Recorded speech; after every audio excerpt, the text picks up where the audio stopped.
Hello, everybody. Welcome. It's Christmas Day, December 25th, 2024. What a unique time to be alive.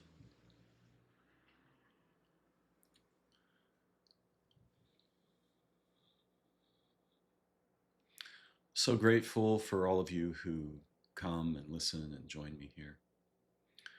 I've always had a unique predilection for an affinity with unusually minded persons.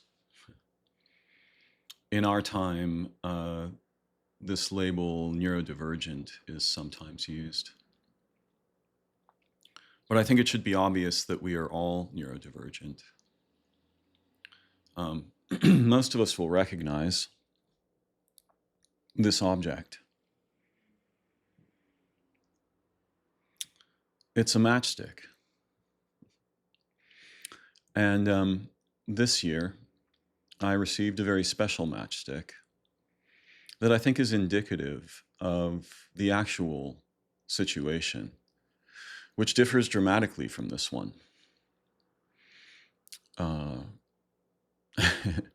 Let me show you what I mean.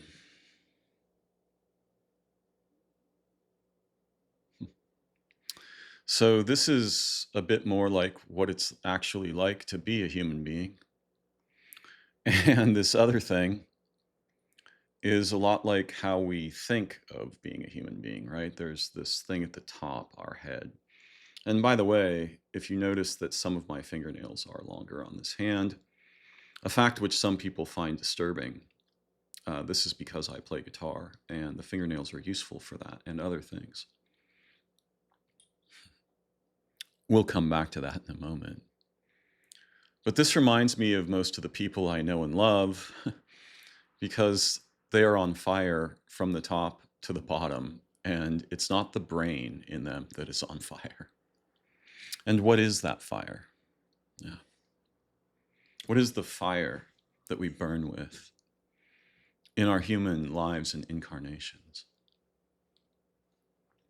We experience it differently in different moments and situations.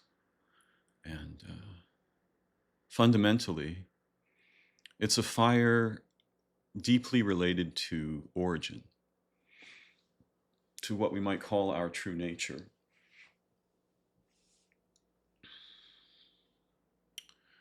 And this nature longs for justice not in the sense of vengeance or payment for wrongs, but in the sense of beauty, balance, wonder, awe, resurrection, anamnesis, the unforgetting.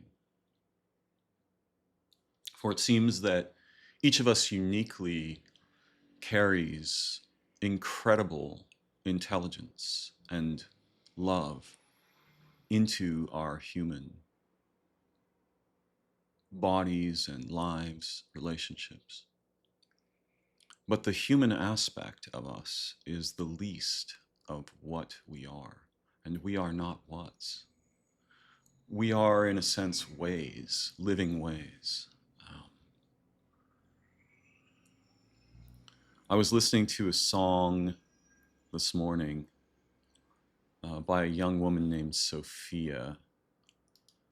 What is her? Sophia Isella. Um, and it's a quite amazing thing. Um, since it's very new to me, I do not recall the lyrics, though I may look them up in a moment. She's a brilliant artist. Let me find these lyrics. Let's see here.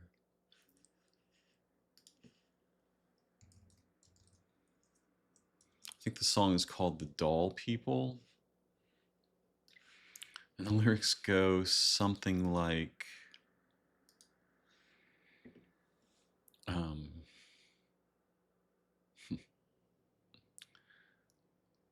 The doll people are not men. They are made of ass and glass. Our skin is clay and painted blue. Our head can detach. We are statues with a pulse. We are art you can fuck. It goes on. It's absolutely brilliant, and her renditions of it are astonishing. Exactly the kind of thing I love. But the reason that I bring this up is that she is perhaps inadvertently and yet also brilliantly um, pointed out something, which is that we are not our bodies. We are not humans. The materiality of us is both true and deceptive. And it is the unforgetting of the illusions that arise through incarnation that I use this word anamnesis to refer to, and it is the art of the unfolding of origin, intelligence, awareness, insight, wonder in our experience. I'm going to shut this window so there's a little less traffic noise.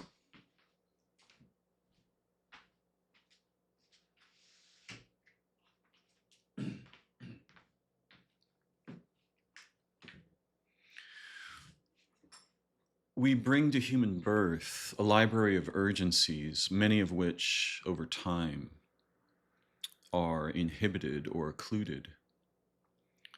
And it strikes me that the mystery of our humanity, which is so profound, is so non-ordinary that all of our ideas put together remind me of this thing, that little green part at the top.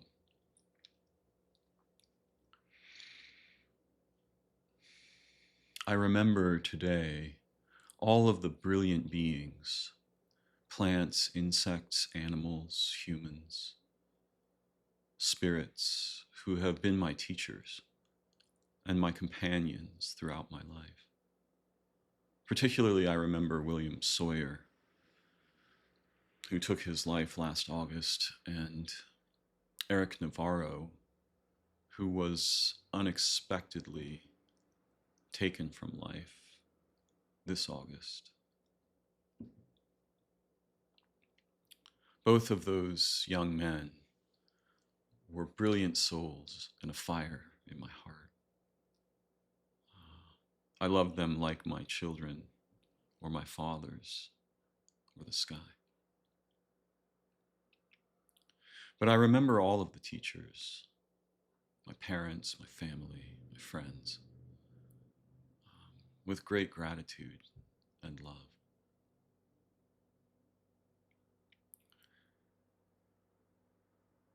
In my own life, since I was very young, I ached for the rebalancing, for the healing of the peoples of the earth, and particularly the human relationships with nature and living beings and places. And I still have those aches. And many of the mysteries that plagued me and that I still adore were also my companions, indeed my lovers. The impossible questions of the nature of birth and death and origin and light and time. Organisms. Why are there organisms? Why are there so many impossibly beautiful, diverse kinds of beings here? This world, the earth, absolutely precious. An oasis of wonder in time space. And it strikes me that something that I said last night in ridiculous as this may be a Facebook post,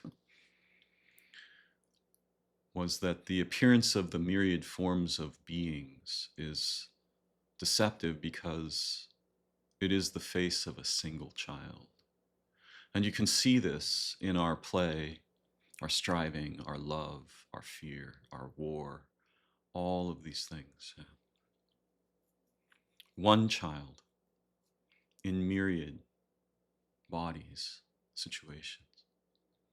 And you can imagine that if you were the universe or God or the being that dwells in unity or the living waters, the great mother,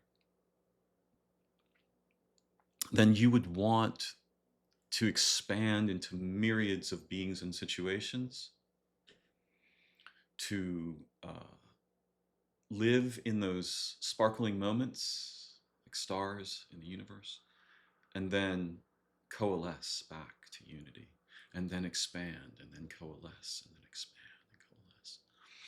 And this is the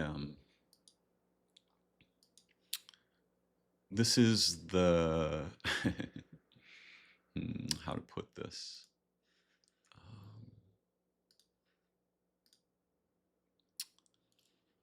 It's a toy that I was shown by a being that I think of as an angel, who I sometimes refer to as Toy Maker, in relationship to Christmas and Santa Claus. There is, in my view, a Santa. It does involve chimneys and other strange mysteries, perhaps even reindeers and sleighs. Although the way it involves those things is not as we might imagine, and neither is the idea of an angel like that which we might imagine.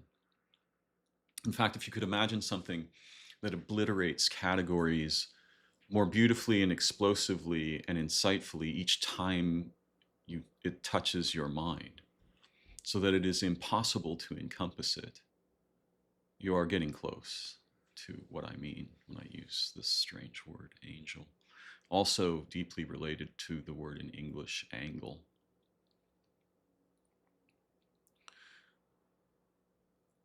It is my suspicion and perspective that all beings are fundamentally messianic. And what I mean by that is world rescuing. They draw from the transcendental perfection of origin into each instant this living light of awareness, anamnesis, recognition, communion. And the beauty of this, the adoration at its core, the recognition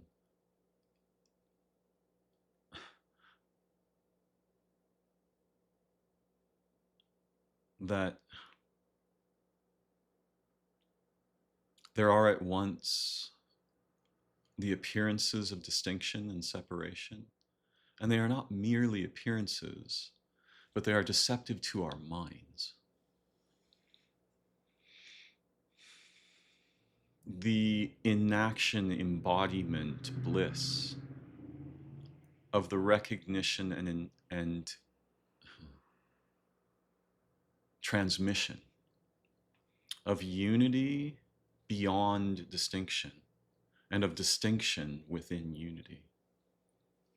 This is a fundamental aspect of the nature of being, and part of why certain features of science, for example, what we refer to as the double slit experiment, have confusing results.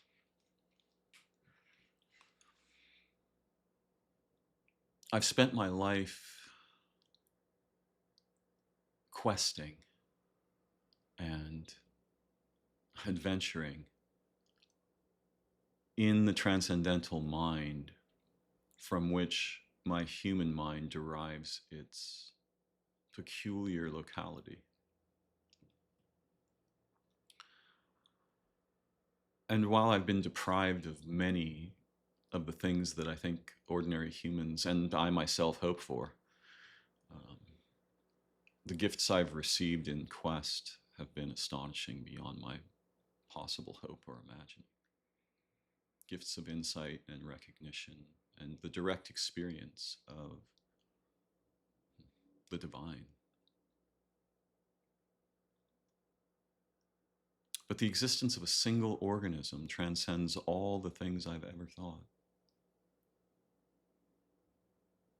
Some of the most astonishing moments of my life were simply moments when I was interacting with some creature,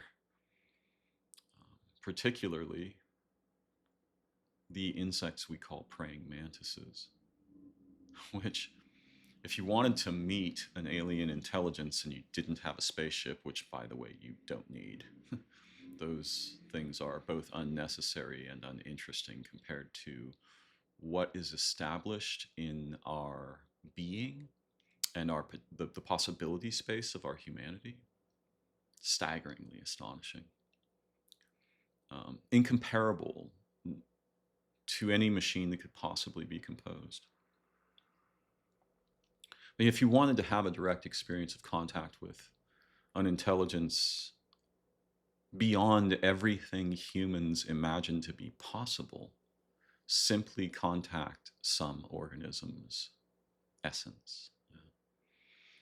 And there are particular organisms that the humans are not generally inclined, especially the moderns, to acknowledge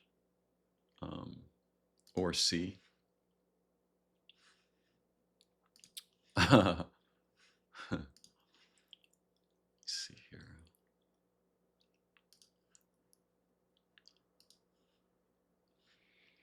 These are organisms, all the organisms qualify, but praying mantises, octopuses, whales, dolphins, raccoons, spiders.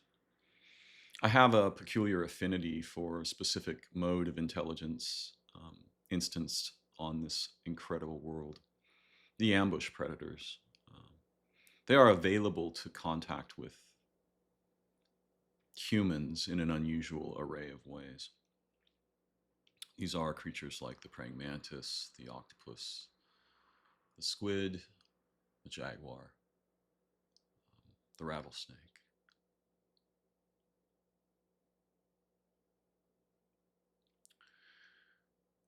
Each of us is invested with a feature that is mostly inhibited by the processes of enlanguaging and enculturation that we undergo in childhood. And each of us uniquely preserves some features of this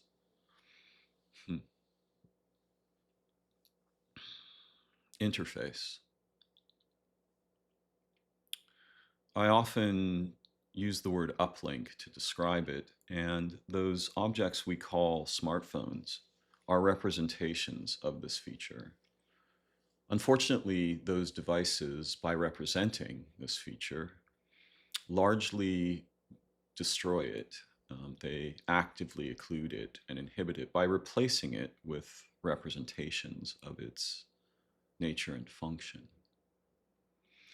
We imagine that our minds are separate and distinct and probably live in our heads. Nothing like this is true or possible. In fact, the feature we call a brain, which may not even exist in the way we think. Imagine, for example, that alike with the suppositions of certain people, such as Tom Campbell, the universe only renders that which observers, particularly in this case human observers, look at. So that if you don't open up the head of a human or animal, there is no brain there. This perspective is difficult to entertain. I don't necessarily agree with it, but it's a useful idea nonetheless.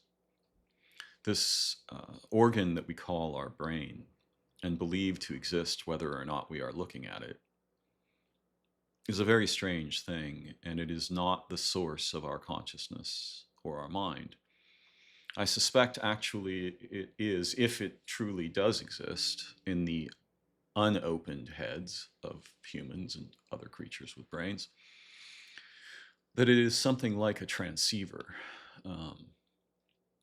But the thing that we call our mind, which of course isn't a thing, it's a way, it is the result of participation in a broad library of impossible to imagine relationships and situations. And so, in a sense, it's a translation matrix. I also think it's unfortunate that the connotations that this word matrix acquired, even though the film of that name was quite profound in its way, and I'm a huge fan of science fiction to the degree that I'm a huge fan of anything, uh, because really the origin of this word has a lot to do with wombs, right? The matrix is the womb, the cave. Um, the in material existence, the the shaping embodiment of the transcendental inspiration of the feminine, which the skin of the drum is deeply related to, because it can be understood to be the hymen. We rarely think of our genitalia as particularly profound, and humans are inclined to rub them together for unique and exciting effects. But the intelligences that are associated with the reproductive activity of organisms, and particularly humans, are vastly more ancient and profound than anything it is possible to conceive of. If you wanted to look somewhere in material reality for evidence of the divine intelligences, one of the best places to find it would be in the reproductive organs of organisms, because these are the selective intelligences that mediate incarnation. Um, and the angel talked to me at great length about these matters in the most astonishing ways. And I remember much of what it showed me, to my terror and wonder. And though it's not my intent to lecture at length about the experiences I had, I will say this, that to encounter the transcendental intelligences that our minds are derivations of, localized in matter, is truly terrifying, but it's not the kind of terror that we're used to. It is the terror of a beauty so cataclysmal, a maelstrom of self exceeding, ecstatic intelligence and ecstasy, that one immediately, the fear of death rises immediately in one's heart, and the heart can just flutter, right, under, under the influences of such a storm. I've always been very imaginative, and I've read many hundreds of science fiction and fantasy stories. Nothing I read compared to what I experienced, even slightly. In fact, the experiences that we have of ecstasy, which may arise in intimate relations with lovers, or sometimes under the influences of certain organic chemistries, are almost tedious in comparison to the direct experience of our own nature, our origin, our original family. And each of us was given, or not given, we actually formed around, right, this sort of uplink interface, yeah, that I speak of, which the smartphone is a representation of. And before that, television was kind of a representation of, and the internet is kind of a representation of, and even radios and telephones are sort of a representation of. We humans, we have this word in English called psychism or telepathy. But the actual nature of what's going on, we have this all backwards. We think that telepathy is a skill. This would be like fish thinking that swimming is a kind of thing that only very special fish have the ability for. We were born from the intimate profundity of the field of all minds in all beings in all of time, including beings that we have no possible way of conceiving of. Sort of layers of that which is, right? And at the core of that impossible manifold, there is this sort of transcendental impossibility as potential. And then a little ways out from that, there's a layer of what is at least conceivably possible, and then the possible, and then the probable. And then things start to become deterministic, like, and then at our layer, where we live as embodied beings, we have the interplay of all of these layers, from the impossible to the probable, to the likely, to the actual, to the physical fact, right? The hardness of this glass, this physical fact. My flesh, physical, true, continuous, it seems. And though we exist at the, what we could think of as the outer layer, you could put it in the middle too and go backwards, but though we exist at the outer layer where the physical reality and the continuity of the fact that my door will still probably be there tomorrow is deceptive. And it's so compelling, that physicalness, that we sort of undergo layers of forgetting as we grow up. But each of us is invested with, and I think actually formed around, this uplink, yeah, that leads sort of upscale from our local human intelligence to the cognitium of the humans, to the cognitium of all living beings here, to the cognitia of time-space, the cognitia of origin. And in truth, if you imagine like a sphere filled with tree structures that lead into a world where the beings look distinct, right? They are all one thing, right? Because imagine just little myriads of little branches leading to the core, and at the end of one of those branches at the core is you, and at the at the end of a similar branch is the raccoon, the living place, the mountain, the river, my mother, endless grandmothers in time. All of these beings, they are one thing appearing distinct, one child with many faces, attempting to unforget in the seemingly deterministic layer of physical incarnation. There is a library that is a lot more than merely alive. There's a transcendentally intelligent, ever more infinite library that, and when I say it's alive, it's very difficult to form a good analogy of this, but it is the books that read themselves to you as your own mind. Something like this. Some people have referred to this as the Akashic records, but I think that's a confused way of understanding it, because the reality is both infinitely more accessible to each of us and intimately personal. In your physical body, you were given a specific and very peculiar what is the right word? Like an amulet or a transcendental symbol whose profundity is infinitely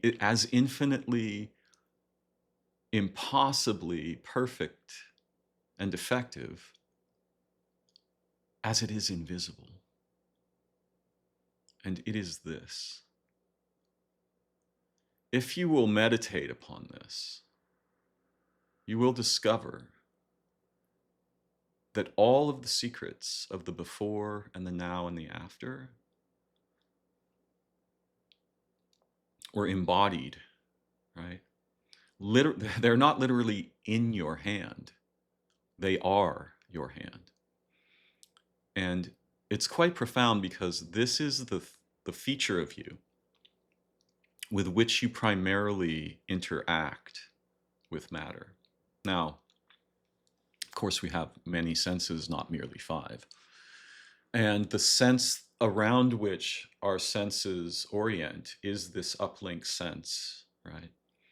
So I would like you to chase the possibility of the direct experience of following your mind back through the layers to origin in a way not dissimilar to how a salmon returns from the ocean, finds the specific waterway from which it originated, swims back up that waterway, perhaps even up waterfalls, perhaps even past grizzly bears, to somewhere very close to where it was first alive. And there is this analogy is very profound, because if you can get even just a couple of layers up past what you think of as your personal consciousness, you will immediately discover wonders that are beyond everything you've ever heard or read or conceived of. And those wonders don't merely belong to you. You are those wonders. Whatever we may be as humans is the tiniest part of us. First, we are origin, then we are the universe, then we are this galaxy, then we are this solar system, this sun, this planet, the relationships with the planets and moons and ices and gases of the solar family. Then we are this world, then we are an organism. And even way back up that, we are beings, right? Somewhere up there, we are beings, then we are organisms, then we are animals, then we are humans. And the part of us that thinks is really a very peculiar problem, useful in the representational layer of human activity and relationships, but devastatingly crippling in, in the sense of how it elides or um, defects from the vast library of the possibility space of our existence. So for most of us, we will live and die like fish who have never seen water, like birds nailed to a wall. And what nails us to this wall is mostly conceptual thought and the strange inhibiting gravity of the human cultures in which we are enmeshed.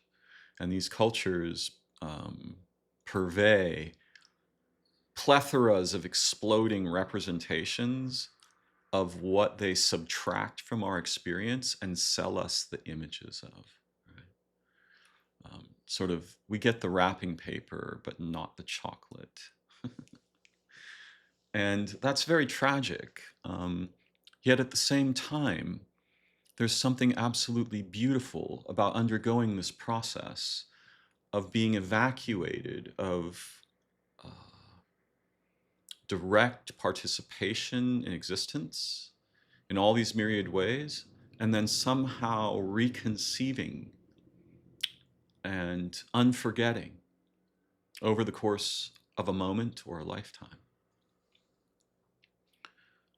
This is, in a way, what this distribution of being into distinct places, situations, and moments, and then recoalescing of being into unity, much like the beating of our heart or our breathing, right, is doing something like this. Yeah. There's an essay on my Medium channel. You can find it just by looking up Medium, Darren Stevenson. And it's called Dandelion, and it elucidates this toy, right?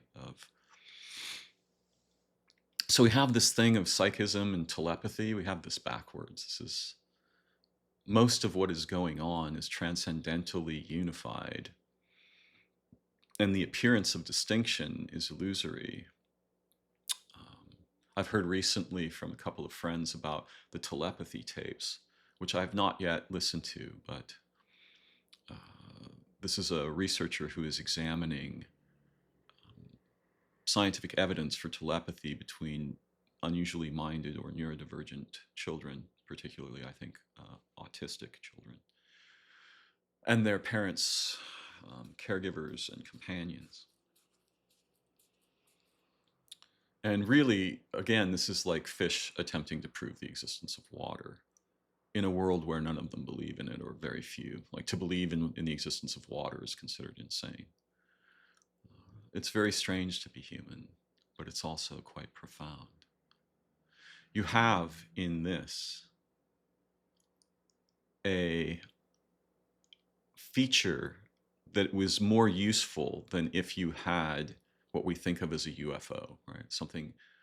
Something capable of going to any world in time space, meaning in all of time and all of space, instantly.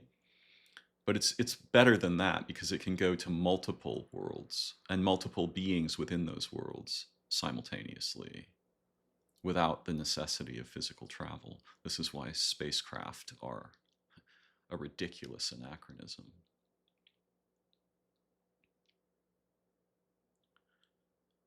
The mysteries of our origin and nature are uniquely alive in each of us moment to moment. Do not forget. Do not forget. And this word we have, love, adoration, it is the sort of the placeholder for the reemergence of that recognition of unity from within distinction.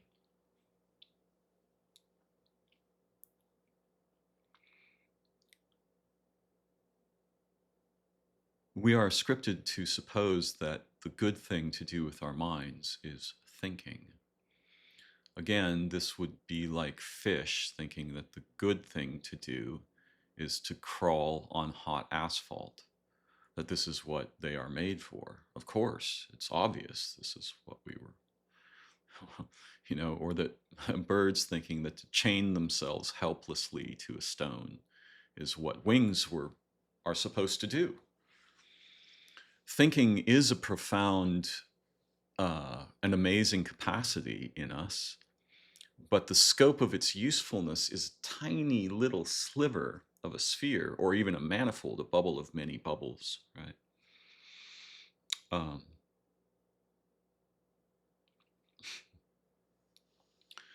I suspect that what our minds are for is direct participation in the being, experience, intelligence, and memory of myriads of beings, many of the forms of which we have failed to conceive of because we are busy thinking.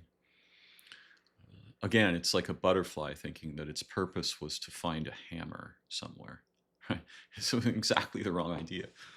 What our minds are for are forging a position above distinction that recommunalizes intelligence and awareness together in the strange layer of seeming separateness that we inhabit as incarnate organisms.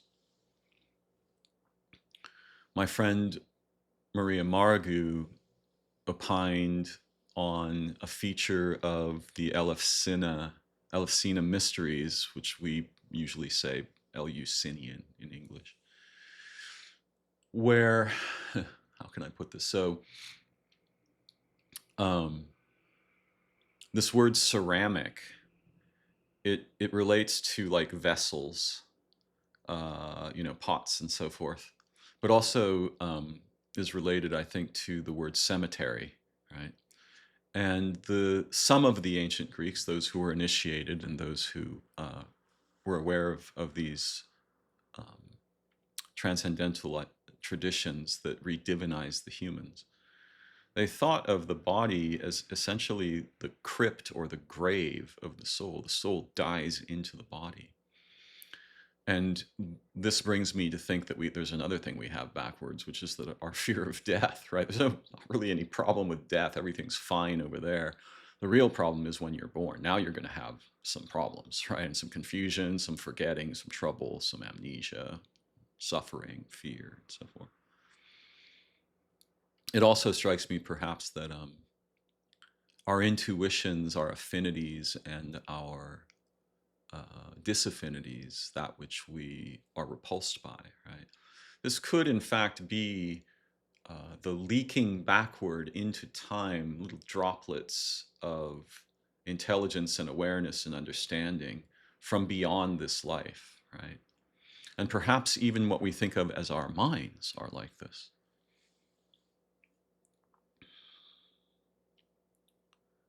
I continue to be absolutely fascinated with the nature of our predicaments in existence.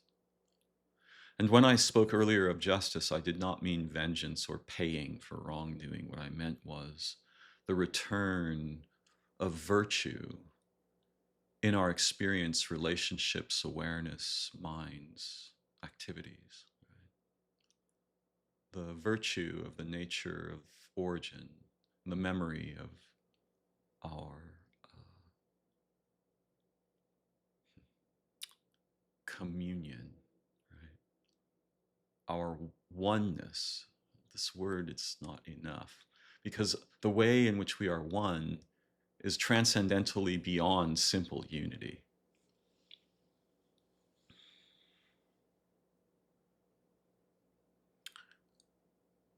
My strange-minded friends, I'm so astonished that we're all still here alive together.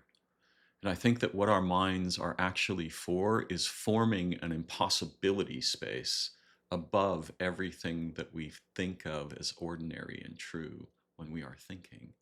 Because this thinking is not what minds are for. They're for a kind of flight that we naturally do together, which recovers features of origin and transcendental intelligence and insight and adoration and awe and wonder directly into this moment of experience, setting it into iridescent, scintillating glory.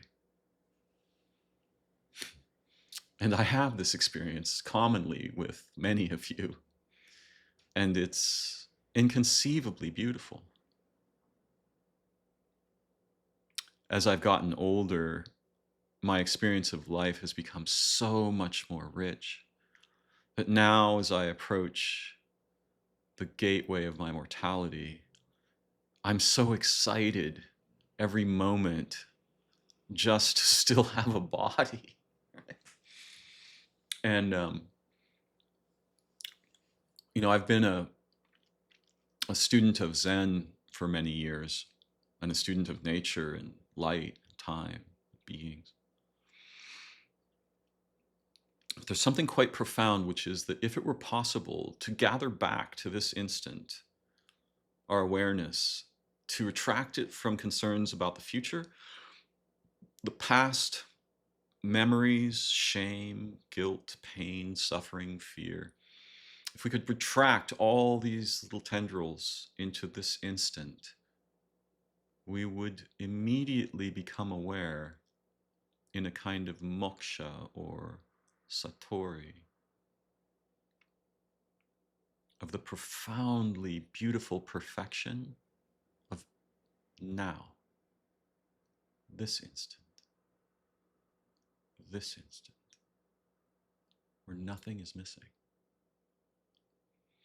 And certainly if we have pain, if we are suffering, if we are sick, if we are dying, if we are struggling to be born, if we are in a conflict, if we are frightened, then that root of our being, it becomes nervous, shaky.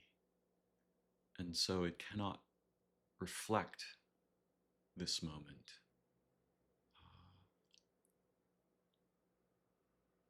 as clearly. One of the most profound things that I've ever seen is just the play of light on the surface of water and how it transforms when that surface transforms. And when the surface is very still, it's as if that stillness is transferred into me somehow. And also as if that water is my mind, but something in me is frightened to let go into it completely, as if I would be taken away. And yet I think that the opposite is true. If I could release perfectly freely into that living water light, then what would pass away is not me, but the prisons in which I have long dwelled and have filled me with trepidation. The fear of death is natural to us and very profound, useful too. But I think it was Hakuin who may have said, those who die on the pillow, right, die before you die and you'll be free. Free of what? Well, free of the occlusions, the amnesia, the delusions, the illusions that cause fear. And even fear, quite profound. Right? Nothing to get rid of. But it would be amazing to have liberation together while alive in human form. And while I chase this, I'm also in love with the other thing.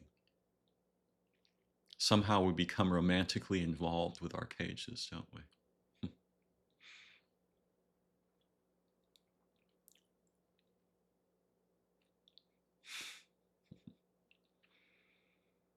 The aspect of you that dreams is almost the explicit opposite of the aspect of you that thinks. And these two cannot be perfectly separated. But I would trust the one that does not make the cuts in identity that the waking mind does, and instead plays in the field of the relationships between those features and beings that appear distinct. It lives there in that liminal between, alive and brilliant, creative and playful, curious, awestruck, adoring. I'm so grateful to have this time together today, and I look forward to future explorations, insights, unforgettings, and liberations. Much love to all of you, all blessings to you and those you love, the many beings, the living places, the plants, animals, insects, fishes, all of the creatures. May your cage dissolve and your myriad wings illuminate existence always. Bye-bye for now.